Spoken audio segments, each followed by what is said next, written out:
While you're here, I'll tell you the story of a friend of mine. As I tell you this tale, I'm inclined to reserve all judgments about all characters in this tale, and I advise you to do the same.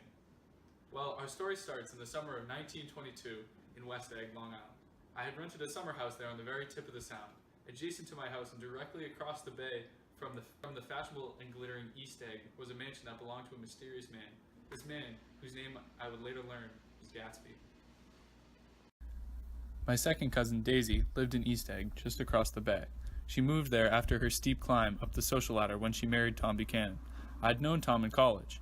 I hadn't seen the Buchanans since just after the war, so I decided to meet them for dinner at their home. It was like visiting two old friends, but two old friends whom I scarcely knew at all. I kept hearing more and more about Gatsby as the days went by on Long Island.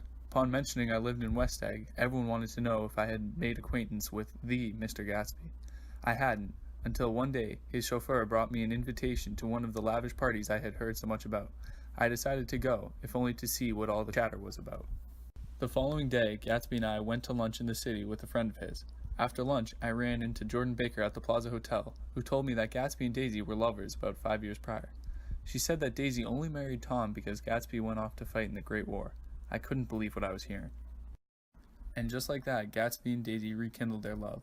Although they had not met for 5 years, they loved one another like no time had passed. It was to be their little secret, since Daisy was married and all.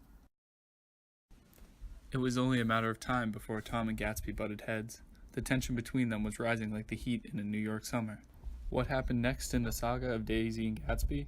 Oh well, I wouldn't want to keep you. You were just stopping by for a visit after all. We'll save the ending for another day. What do you say, old sport? Same time next week?